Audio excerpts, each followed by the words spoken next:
Praise Lord. Silver Sakshi ministries daily bread కార్యక్రమానికి స్వాగతం. మీరందరూ ఎలా ఉన్నారు?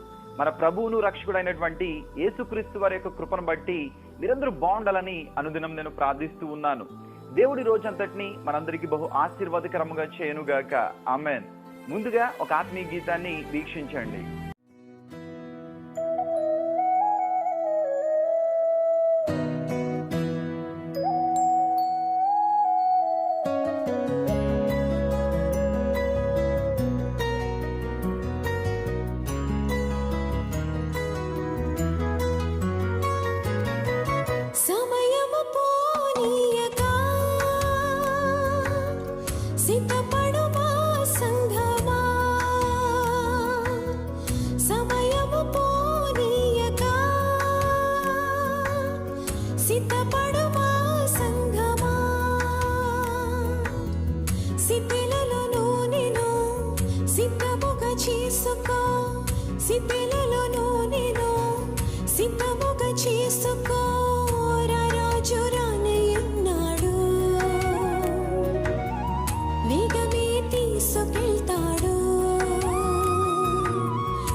రారాజు రానయ్యున్నాడు. వేగ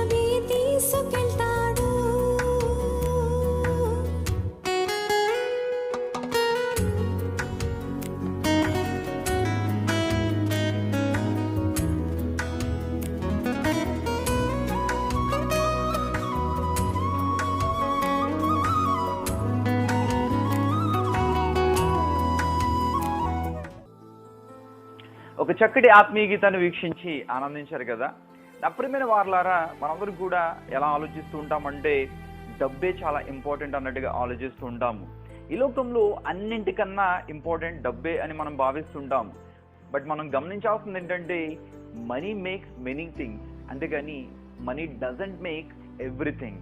మనం ఈ విషయాన్ని గుర్తుపెట్టుకోవాలి. చాలా మంది ఏం చేస్తుంటారంటే డబ్బే ప్రధానంగా, డబ్బే ధ్యేయంగా, డబ్బు సంపాదించడమే వాళ్ళ యొక్క జీవిత గమ్యంగా భావిస్తుంటారు. మన జీవిత గమ్యం ఏమై ఉండాలంటే దేవుని యొక్క సహవాసం అనేది మన జీవిత గమ్యమై ఉండాలి. దేవుణ్ణి సంపాదించుకోవడం అనేది మన జీవిత గమ్యమై ఉండాలి. దేవుని యొక్క రాజ్యాన్ని పొందుకోవడం అనేది మన జీవిత గమ్యమై ఉండాలి. ఈ యొక్క ప్రయాణంలో డబ్బు మనకి అవసరమే తప్ప డబ్బే ధ్యేయంగా మనం భావించకూడదు. ఎందుకంటే దేవుని యొక్క వాక్యం ఇలా సెలవిస్తుంది, ఏ మనుషుడికి ఇద్దరు యజమానులు ఉండకూడదు అని సెలవిస్తుంది. మీరు దేవునికి సిరికి దాసులుగా ఉండనేరరు అని సెలవిస్తుంది. కాబట్టి మనకి ఇద్దరు యజమానులు ఉండకూడదు. మనకుంటే దేవుడు యజమానిగా ఉండాలి, లేదా ఈ లోకానుసారంగా డబ్బు యజమానిగా ఉండాలి. దేవుడు కనుక మనకి యజమానిగా ఉంటే మనం సమస్తాన్ని పొందుకుంటాం. డబ్బు కనుక మనకి యజమానిగా ఉంటే మనం దేవునికి దూరం అయిపోతాం, దేవుని యొక్క రాజ్యానికి దూరం అయిపోతాం, ఈ లోకంలో పడిపోతాం. మనం ఎప్పుడు కూడా దేవుని యజమానిగా మనం కలిగి ఉండాలి, మనం డబ్బుకి యజమానిగా ఉండాలి. అంతేగాని డబ్బుకి మనం దాసులం అయిపోకూడదు. మనకెప్పుడు యజమానిగా దేవుడు ఉండాలి, డబ్బుకి యజమానిగా మనం ఉండాలి. అంతేగాని మనం డబ్బుకి దాసులం అయిపోకూడదు, డబ్బుకి మనం దాసోహం అయిపోకూడదు. మనం దాసోహం అవ్వాల్సింది దేవునికే తప్ప ఇంకా దేనికి కూడా మనం దాసోహం కాకూడదు. ఒక అపర కోటీశ్వరుడు ఒకసారి ఏం చేస్తున్నాడంటే తన దగ్గర ఉన్నటువంటి డబ్బంతా కూడా తీసి బయట పెట్టి ఎంతో ఆనందంగా దాన్ని లెక్క పెట్టుకుంటూ ఉన్నాడంట. అలా లెక్క పెట్టుకుని ఎంతో ఆనందిస్తున్నాడు, ఎంతో సంబరపడిపోతున్నాడు. నేను చాలా గొప్పవాడిని, నా దగ్గర చాలా ధనం ఉంది అని చాలా సంబరపడిపోతున్నటువంటి టైంలో ఒక దైవ సేవకుడు తలుపు కొట్టాడంట. ఎప్పుడైతే దైవ సేవకుడు తలుపు కొట్టాడో ఈ అపర కోటీశ్వరుడు ఎంతో అయిష్టంగా వెళ్ళి తలుపు తీసినప్పుడు దైవ సేవకుడు ఉన్నాడు. దైవ సేవకుడు అంటాడు కదా, నాకు ఒక 5 నిమిషాల సమయం ఇవ్వండి, మీతో ప్రభు గురించి మాట్లాడాలనుకుంటున్నాను, దేవుని యొక్క రక్షణ గురించి మీతో మాట్లాడాలనుకుంటున్నాను, మీరు క్షమించబడతారు, మీరు దేవుని యొక్క రాజ్యాన్ని పొందుకుంటారు అన్నప్పుడు ఆ అపర కోటీశ్వరుడు చెప్పిన సమాధానం ఏంటంటే, నాకు ఇప్పుడు తగిన సమయం లేదు, వెళ్ళిపోండి అనేసి ఆయన పంపించడం జరుగుతుంది. అలాగే మరలా కొన్ని రోజుల తర్వాత ఈ దైవ సేవకుడు వచ్చి మరలా తలుపు కొట్టి ఆ అపర కోటీశ్వరుడితో మరలా మాట్లాడతాడు, నాకు కొంచెం సమయం ఇవ్వండి, నేను మీతో మాట్లాడాలనుకుంటున్నాను, దేవుని యొక్క ప్రేమను మీతో పంచుకోవాలనుకుంటున్నాను అని చెప్పినప్పుడు నాకు సమయం లేదు, దయచేసి వెళ్ళిపోండి అనేసి మరలా పంపించడం జరుగుతుంది. ఆ తర్వాత మరలా కొన్ని రోజులకి ఈ దైవ సేవకుడు వచ్చినప్పుడు ఆ వ్యక్తి ఏమంటాడంటే, అపర కోటీశ్వరుడు ఇంకెప్పుడు కూడా నా దగ్గరికి రావద్దు, ఎందుకంటే నాకు టైం ఉండదు, నేను చాలా బిజీగా ఉంటాను, నాకు చాలా వ్యాపారాలు ఉన్నాయి, నాకు డబ్బే ప్రధానం తప్ప మీరు చెప్పేవి కానీ మీ దేవుడు కానీ నాకు ప్రధానం కాదు అని పంపించి వేసినప్పుడు మరలా కొన్ని రోజులకి ఇతను ఎంతో బిజీగా ఉన్నప్పుడు ఒక వింత మనిషి వచ్చి నిలబడతాడు. ఆ వింత మనిషి నిలబడినప్పుడు మరలా ఇతను ఏదో చెప్పబోతున్నాడు, నా టైంని వేస్ట్ చేయబోతున్నాడు అని తలంచి ఆ అపర కోటీశ్వరుడు ఏమంటాడంటే, నాకు సమయం లేదు నీతో మాట్లాడడానికి, దయచేసి వెళ్ళిపో అని చెప్పినప్పుడు ఆ వింత మనిషి అవేమీ కూడా పట్టించుకోకుండా ఈ అపర కోటీశ్వరుని తీసుకెళ్ళిపోవడం జరుగుతుంది. ఇంతకీ ఆ వింత మనిషి ఎవరంటే మరణం. అంతకుముందు దైవ సేవకుడు వచ్చినప్పుడు టైం లేదని పంపించి వేశాడు, కానీ ఈ మరణాన్ని మాత్రం అతను పంపించి వేయలేకపోయాడు. మరణం ఇతన్ని తీసుకుని వెళ్ళిపోయింది, ఇతని మాట పట్టించుకోలేదు. నిజమైన ప్రియులారా, మనం బ్రతికున్నప్పుడు దేవునికి సమయం ఇవ్వడానికి, మనం బ్రతికున్నప్పుడు దేవుని అంగీకరించడానికి, మనం బ్రతికున్నప్పుడు మన పాపాలు కడుక్కోవడానికి, ఒప్పుకోవడానికి మనం సమయం లేదని జాగు చేస్తుంటాం. మనం వాయిదాలు వేస్తుంటాం దేవుని యొక్క సన్నిధికి రావడానికి, మనం వాయిదాలు వేస్తుంటాం మన యొక్క పాపాలను ఒప్పుకోవడానికి, మనం వాయిదాలు వేస్తుంటాం దేవుని యొక్క రక్షణ పొందుకోవడానికి. కానీ అనుకోని పరిస్థితుల్లో మనం ఊహించిన రీతిలో దొంగ వచ్చిన మాదిరిగా మరణం వచ్చినట్లయితే, మరణం మనల్ని మృంగివేసినట్లయితే మనం ఏమీ చేయలేం. మనం జీవించి ఉండగా దేవుని యొక్క రక్షణ పొందుకుంటేనే పరలోక రాజ్యాన్ని పొందుకుంటాం తప్ప, మనం జీవించి ఉండగా దేవుని అంగీకరించకపోతే, దేవుని యొక్క రక్షణ పొందుకోకపోతే, మన పాపాలు కడగబడకపోతే మనం ఖచ్చితంగా నరకానికి పాత్రం అవుతాం. అలాంటి దౌర్భాగ్యకరమైన స్థితి మనకు ఉండకుండా ఉండాలంటే ఈ రోజే మనకి ఎన్ని వ్యాపారాలున్నా, మనకి ఎన్ని పనిపాట్లున్నా, మన ఉద్యోగం ఎంత గొప్పదైనా దానికి మించినటువంటి గొప్ప ప్రేమ దేవుంది కాబట్టి ఆయనకి మనం సమయం ఇద్దాం, ఆయన మనం అంగీకరిద్దాం. అప్పుడు దేవుడు మనల్ని, మన కుటుంబాలను ఆశీర్వదిస్తాడు. ఆ పరలోక రాజ్యాన్ని నీకు, నాకు, మనందరికీ అనుగ్రహిస్తాడు. దేవుని యొక్క వాక్యం ఈ రీతిగా సెలవిస్తూ ఉంది. యాకోబు పత్రిక 4వ అధ్యాయం 13, 14 వచనములు. నేడైనను రేపైనను ఒకానొక పట్టణమునకు వెళ్ళి అక్కడ 1 సంవత్సరం ఉండి వ్యాపారము చేసి లాభము సంపాదించము రండని చెప్పుకుని వారలారా, రేపేమి సంభవించునో మీకు తెలియదు. మీ జీవమే పాటిది. మీరు కొంతసేపు కనబడి అంతలో మాయమైపోవు ఆవిరి వంటి వారే. దేవునికి మహిమ కలుగును గాక. దేవుని యొక్క వాక్యం చాలా సుస్పష్టంగా మనకు తెలియజేస్తుంది. మనం ఏవేవో ఆలోచనలు చేస్తుంటాం, ఏవేవో వ్యాపారాలు చేయాలని, ఇలా డబ్బు సంపాదించాలి, చాలా ధనవంతులం కావాలి, చాలా మనం స్థిరపడిపోవాలన్న ఆలోచనలు కలిగి ఉంటాం. కానీ మన జీవితం ఏ పాటిదండి? కొంతసేపు కనబడి అంతలోనే మాయమైపోయేటువంటి ఆవిరి వంటి వాళ్ళం మనం. ఎప్పుడు మన జీవం పోతుందో, మనం ఎప్పుడు మన యొక్క ప్రాణాన్ని కోల్పోతామో మనకెవరికి కూడా గ్యారంటీ లేదు, మనకెవరికి కూడా తెలియదు. కాబట్టి మన ప్రాణం ఉండగానే, మన దీపం ఉండగానే దేవుని అంగీకరిద్దాం, దేవుని యొక్క రాజ్యాన్ని పొందుకుందాం. దేవుని మనం అంగీకరించి దేవుని కలిగి ఉన్నప్పుడు మనం దేనికి కూడా భయపడాల్సిన అవసరం లేదు. అట్టి రీతిగా దేవుడు మనలందరినీ దీవించి ఆయన యొక్క రాజ్యానికి వారసులుగా చేయనుగాక. ఆమేన్. పరిశుద్ధుడా, ప్రేమగల తండ్రి, మీకు బంగారు పాదాలకు లెక్కించిన స్తుతులు, స్తోత్రాలు. గతించిన కాలమంతా మీకు అపారమైన ప్రేమను బట్టి, కృపను బట్టి మమ్మల్ని భద్రపరిచి మాకు క్షేమాన్ని ఇచ్చి సజీవులుగా ఉంచారు. మీకే వందనాలు, స్తోత్రాలు. దేవా, ఈరోజు డైలీ బ్రెడ్ కార్యక్రమం ద్వారా మీరు మాతో మాట్లాడి ఉన్నారు. మీకే వందనాలు, స్తోత్రాలు. నిజమే ప్రభువా, మేము వ్యాపారాలను, ఉద్యోగాలను, ఇతర విషయాలను చెప్పి నాయన మిమ్మల్ని అంగీకరించకుండా, మీకు రక్షణ పొందకుండా మేము ఉంటూ ఉన్నట్లయితే దేవా, మా ప్రాణం ఎప్పుడు పోతుందో మాకు తెలియదు. మిమ్మల్ని అంగీకరించకుండా మా ప్రాణం పోయిందంటే మా జీవితాలు వ్యర్థం, మేము నరకానికి పాత్రలు అవుతాం. అలాంటి దుర్భరస్థితి మాకు కలుగు చేయకుండా ఈ రోజే, ఈ క్షణమే మిమ్మల్ని అంగీకరించి నాయన మీ యొక్క రక్షణ పొందుకునేటువంటి భాగ్యాన్ని ఈ యొక్క కార్యక్రమం తిలకిస్తున్నటువంటి ప్రతి ఒక్కరికి కూడా దయచేయమని ప్రార్థన చేయించున్నాం. నాయన వారందరినీ కూడా దర్శించండి, వారితో మాట్లాడండి. నిజమే ప్రభువా, ఈరోజు ఎందుకని నేను ఈ మాటలు చెప్తున్నానో దేవా, అది మీ యొక్క చిత్తమై ఉన్నది, మీ యొక్క ప్రణాళికే ఉన్నది. ఈ యొక్క మాటలు ఎవరైతే వింటూ ఉన్నారో, ఎవరైతే ఈ యొక్క కార్యక్రమాన్ని చూస్తున్నారో అది కూడా మీ యొక్క ప్రణాళికే ఉన్నది. ఈ యొక్క కార్యక్రమం ఎవరైతే తిలగిస్తున్నారో వారందరూ కూడా ఈ క్షణమే మీ యొక్క రక్షణ పొందుకునే భాగ్యం దయచేయమని ప్రార్థన చేయించున్నాం. వారిని దర్శించండి, దీవించండి, మీకు దయాజాలి వారిపై చూపించండి, వారి పాపాలను కడగమని ప్రార్థన చేయించున్నాం. దేవా, మీకే వందనాలు, స్తోత్రాలు. అదే రీతిగా నాయన ఇక COVID-19 నుంచి ప్రపంచాన్ని కాచి కాపాడండి. నాయకులందరికీ కూడా మీకు జ్ఞానాన్ని ఇవ్వండి, నడిపింపును అనుగ్రహించండి. డాక్టర్స్ని, వైద్య సిబ్బందిని, పోలీస్ డిపార్ట్మెంట్ వారిని, ఎలక్ట్రిసిటీ డిపార్ట్మెంట్ వారిని, శానిటేషన్ డిపార్ట్మెంట్ వారిని దీవించండి, మీ భద్రత వారికి ఇవ్వండి. అదే రీతిగా ఎవరైతే COVID-19 బాధితులు ఉన్నారో వారందరినీ కూడా స్వస్థపరచండి, వారి కుటుంబాలకు ధైర్యాన్ని ఇవ్వండి. ఇతరత్ర అనారోగ్యాలతో ఉన్న వారందరికీ కూడా స్వస్థత అనుగ్రహించమని ప్రార్థన చేయించున్నాం. భోజనం లేక ఎవరైతే ఇబ్బందులు పడుతున్నారో, ఏ కుటుంబం అయితే అలాంటి దీనస్థితిలో ఉందో ఆ కుటుంబాలను దర్శించండి, వారికి సమృద్ధికరమైనటువంటి ఆహారాన్ని అనుగ్రహించండి, వారికి సహకరించేటువంటి దాతలను, వారి కుటుంబాలను దీవించండి, ఆశీర్వదించండి. చంటి బిడ్డలను, వృద్ధులను, గర్భిణీ స్త్రీలను, బాలంతరాలను దీవించండి, మీ భద్రత ఇవ్వండి. విధవరాండ్రను, వారి బిడ్డలను దీవించండి, వారికి మీరే తోడుగా ఉండి నడిపించమని ప్రార్థన చేయించున్నాం. ఈ రోజంతా మీ కృపాకాంతుల మాపై మెండుగా కుమ్మరించి మీరు మహిమ పొందమని యేసుక్రీస్తు దివ్య పరిశుద్ధ నామమున అడిగి వేడుకునిచున్నాం పరమ తండ్రి. ఆమేన్. మరొకసారి మీ అందరికీ కూడా జ్ఞాపకం చేస్తున్నాను, దయచేసి మీరు లేట్ చేయకండి, జాగు చేయకండి. దేవుణ్ణి ఈ రోజే, ఈ క్షణమే అంగీకరించండి. ఎందుకనో దేవుడు నన్ను ప్రేరేపించి ఈ మాటలు మీతో చెప్పేటట్లుగా చేస్తున్నాడు. దయచేసి దీన్ని మీరు అశ్రద్ధ చేయకండి, నిర్లక్ష్యం చేయకండి. ఎందుకంటే ఇంత గొప్ప రక్షణను మనం నిర్లక్ష్యం చేసిన ఎడల ఎలాగో తప్పించుకోగలుగుతాం. దయచేసి ఆలోచించండి, ఈ క్షణమే ఒక మంచి డెసిషన్ తీసుకోండి. అదే రీతిగా ఈరోజు ఎవరైతే బర్త్డేస్, వెడ్డింగ్ యానివర్సరీస్ జరుపుకుంటున్నారో వారందరికీ కూడా మన సిలువ సాక్షి మినిస్ట్రీస్ తరపున ప్రత్యేకమైనటువంటి శుభాకాంక్షలు తెలియజేస్తున్నాను.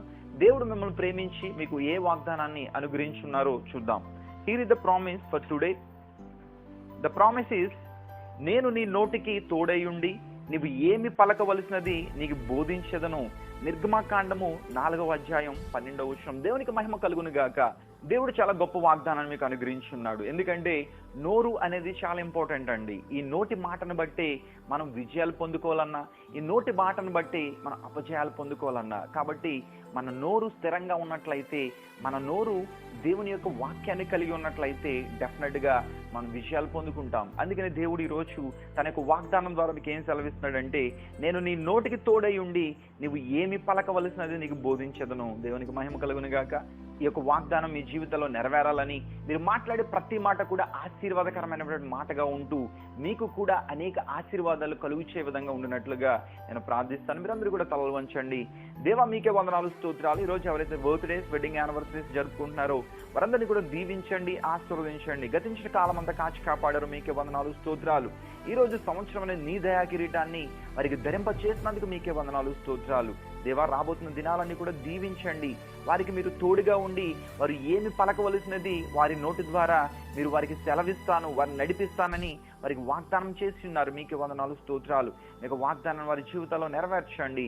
ఆశీర్వాదకరమైన మాటలు వాళ్ళు పలుకుతూ అనేక ఆశీర్వాదాలు మీ నుండి పొందుకునే భాగ్యం దయచేయండి. గొప్ప గొప్ప విజయాలు వారికి అనుగ్రహించండి. చక్కటి ఆరోగ్యాన్ని, దీర్ఘాయుష్ను వారికి అనుగ్రహించండి. వారి ద్వారా మీరు మహిమ పొందమని యేసుక్రీస్తు శ్రేష్టమైన నామమున అడిగి వేడుకొనుచున్నాం పరమ తండ్రి. ఆమేన్. వన్స్ అగైన్ మీ అందరికీ happy birthday and happy wedding anniversary on behalf of silver Sakshi ministries. దేవుడు మీకు అనుగ్రహించినటువంటి ఈ స్పెషల్ డేని బట్టి మీ ప్రాంతాల్లో మీరు చేయగలిగేటువంటి సహాయం చేయండి. మరి ముఖ్యంగా భోజనం లేని వారికి భోజనం పెట్టండి. దేవుడు మిమ్మల్ని బహుగా దీవించి ఆశీర్వదిస్తాడు. మేము కూడా మా సిల్వర్ సాక్షి మినిస్ట్రీస్ ద్వారా కొన్ని సేవా కార్యక్రమాలు చేస్తూ ఉన్నాం. మాకు ఏ సంస్థ నుంచి ఎలాంటి సపోర్ట్ లేదు, కానీ దేవుడే మాకు సహాయకుడిగా ఉండి మమ్మల్ని ముందుకు నడిపించడం జరుగుతుంది. దేవుడు మీలాంటి వారిని ఎవరినైనా ప్రేరేపించి వారి ద్వారా ఏదైనా సహకారం మాకు అందించినట్లయితే దానిలో కొంత భాగాన్ని మేము పక్కకు తీసి కొన్ని సేవా కార్యక్రమాలు చేస్తూ ఉన్నాం. మీరు కూడా మా పరిచర్యలో ఒక కాకోలం వలె సహకరించాలన్న ఆలోచన, అభిలాష కలిగి ఉన్నట్లయితే మీరు 8688885588 నంబర్కి సంప్రదించండి. అలాగే మీకు ఎవరికైనా ప్రేయర్ రిక్వెస్ట్ ఉన్నట్లయితే మీ కొరకు ప్రార్థించడానికి సిల్వర్ సాక్షి మినిస్ట్రీస్ ఎప్పుడు కూడా సిద్ధంగా ఉంటుంది. మీరు 8688885588 నంబర్కి సంప్రదించండి. అదే రీతిగా డైలీ బ్రెడ్ కార్యక్రమం అనుదినం మీకు బ్రదర్ సుకుమార్ గురుజా ఛానల్లోను, సిల్వర్ సాక్షి ఛానల్లోను రావడం జరుగుతుంది. ఇంకా ఎవరైనా ఈ రెండు ఛానల్స్ని సబ్స్క్రైబ్ చేయకుండా ఉన్నట్లయితే ఈ రోజే సబ్స్క్రైబ్ చేయండి. మీ ఫ్రెండ్స్కి, ఫ్యామిలీ మెంబర్స్ కూడా షేర్ చేసి సబ్స్క్రైబ్ చేయమని చెప్పండి. అదే రీతిగా ప్రతి ఆదివారం మధ్యాహ్నం 3 గంటలకి బైబిల్ క్విజ్ కార్యక్రమాన్ని యూట్యూబ్ లైవ్లో మేము నిర్వహించడం జరుగుతుంది. అది కూడా బ్రదర్ సుకుమార్ గురుజా యూట్యూబ్ ఛానల్లో. మరి మీరు ఈ యొక్క కార్యక్రమంలో పాల్గొని దైవ జ్ఞానాన్ని పెంపొందించుకోవచ్చు, దైవ దీవెనలు పొందవచ్చు, మీకు బైబిల్ జ్ఞానాన్ని ఎంతగానో ఇంప్రూవ్ చేసుకోవచ్చు.